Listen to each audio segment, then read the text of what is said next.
Hello everyone and welcome to this video, which all began with a recent wander through this churchyard where I happened to stumble upon this grave, and my eye was drawn by the inscription on the stone here.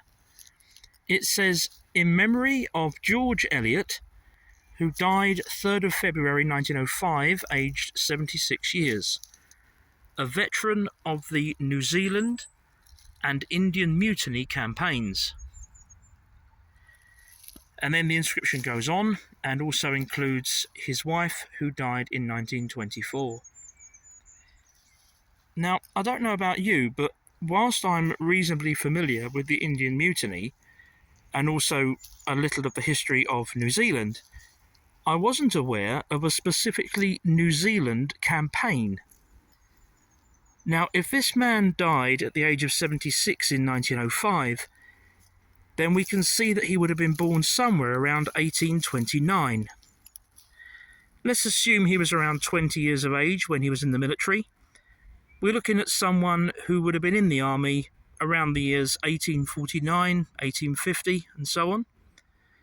So I did a bit of research into the New Zealand campaign around that time, and this is what I learnt. What would eventually become known as the New Zealand Wars took place between 1845 and 1872. They were a series of conflicts fought primarily between the New Zealand colonists and the Indigenous Maori. The conflict escalated in 1860, and it was doubtless in this period that George Eliot, by then in his 30s, became involved. There were various matters of importance on all sides, but primarily the conflict came down to a clash between the colonial demand for more land, for settlement and farming, and the Maori trying to hang on to their ancestral lands, culture and way of life.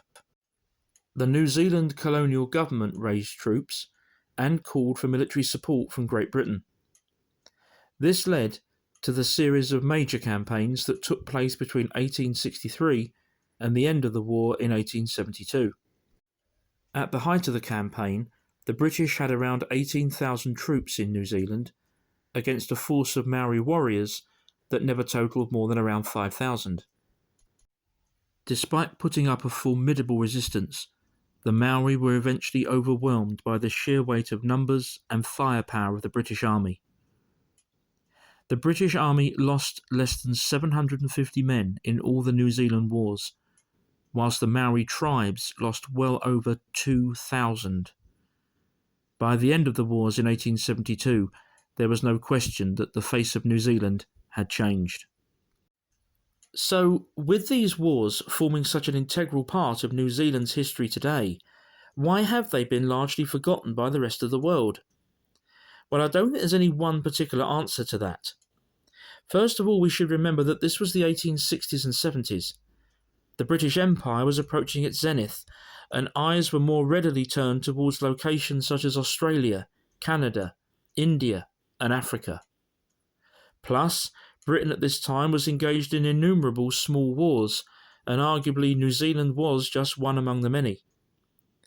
Then we should remember that Britain's military technology meant that the two sides in New Zealand were hardly evenly matched, producing few opportunities for tales of glory to filter home. And finally, we must also remember that Britain never deployed more than 18,000 troops in the New Zealand campaign, meaning that George Eliot was one of very few, and therefore more easily forgotten. So there we are. I hope you've enjoyed this video. I've certainly learnt a lot doing the research following my chance discovery of this man's grave. Just goes to show how much history is so easily forgotten, and how much of it surrounds us all the time and goes largely unnoticed. Please subscribe to the channel if you haven't already done so, and remember to press the notification bell as well. Thank you again for joining me today, and bye for now.